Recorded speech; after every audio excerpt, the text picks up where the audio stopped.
हम कह सकते हैं कि महाकाव्य में मर्मस्पर्शी घटनाओं तथा उद्धत शैली का तो प्रौढ़तम रूप उपलब्ध रहता है। वस्तुतः उसमें मानवीय प्रगति का पूर्ण प्रतिबिंब भी उपलब्ध होता है। यहाँ मैं यह कहना चाहूँगा कि देश काल के अनुसार महाकाव्य का स्वरूप निरंतर बदलता रहता है। इस परिवर्तनशीलता के कारण उसकी कोई सुनिश्चित परिभाषा हम नहीं दे पाते। अतः उसके स्वरूप को समझने के लिए भारतीय एवं पाश्चात्य मतों की मीमांसा आवश्यक पाई जाती है।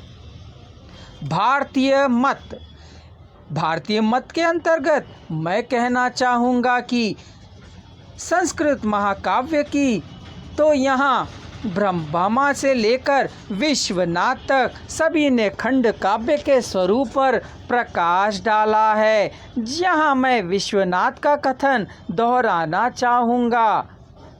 परवर्ती आचार्यों में विश्वनाथ का नाम विशेष उल्लेखनीय है। उन्होंने महाकाव्य के स्वरूप का विशद विवेचन किया है, पर यहाँ मैं कहना चाहूँगा कि उसे दंडी का परिवर्तित और परिवर्धित रूप ही स्वीकारा गया। उनके विवेचन में जो नूतन विशेषताएं हैं वे प्रायः शैली परख ही हैं। विश्वनाथ के अनुसार महाकाव्य का स्वरूप इस प्रकार है। महाकाव्य सर्गों में विभाजित होना चाहिए। ये कम से कम 8 सर्गों में होना चाहिए और ना ही बहुत छोटा होना चाहिए ना ही बहुत बड़ा। वर्णीय कथा के आधार पर सर्गों का नाम रखा जाता है। सर्गांत में आगामी कथा की सूचना अवश्य होनी चाहिए। ऐसा भी कहा जाता है कि इसका नायक देवता, कुलीन क्षत्रिय या फिर धीरोदात्त गुणों से संपन्न होता है, जो चतुर्वर्ग में से किसी एक को लक्ष्य बनाता है।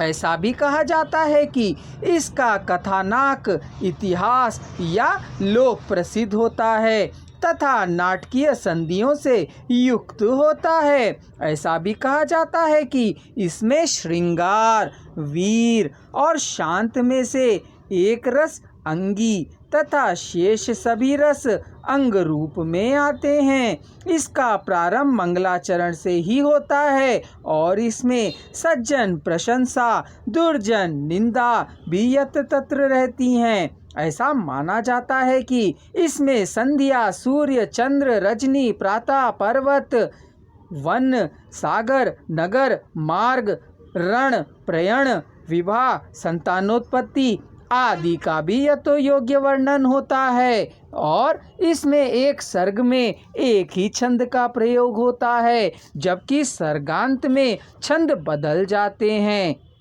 ऐसा कहा जाता है कि इसका नामकरण कवि, नायक या वृत्त के आधार पर होता है। ऐसा भी कहा जाता है कि महाकाव्य के 2 प्रमुख तत्व हैं। वे हैं अंतरंग तत्व, इसके अंतर्गत आता है इतिहास प्रसिद्ध या लोक प्रसिद्ध कथा, धीरोदात्त गुणों से संपन्न नायक, विविध रसभावों की गंभीर योजना, चतुर्वर्ग प्राप्ति रूप उद्देश्य एवं उच्च जीवन दर्शन, प्रकृति चित्रण तथा लोक जीवन का चित्रण, सर्गबद्धता, कार्यव्यवस्था एवं संधियों का परिपालन, प्रौढ़ अभिव्यक्ति विधान। दूसरा है बहिरंग तत्व, इसके अंतर्गत आते हैं मंगलाचरण, सज्जन प्रशंसा और दुर्जन निंदा, सर्गों की संख्या, नामकरण एवं सर्गांत में आगामी कथा की सूचना, सर्ग में एक छंद का प्रयोग एवं सर्गंती में छंद परिवर्तन।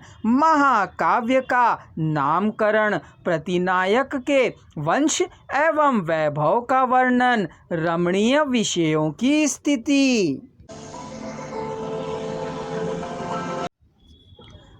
विषय की संपूर्ण जानकारी हेतु हमारे चैनल को सब्सक्राइब करें और अगला चैनल अवश्य देखें।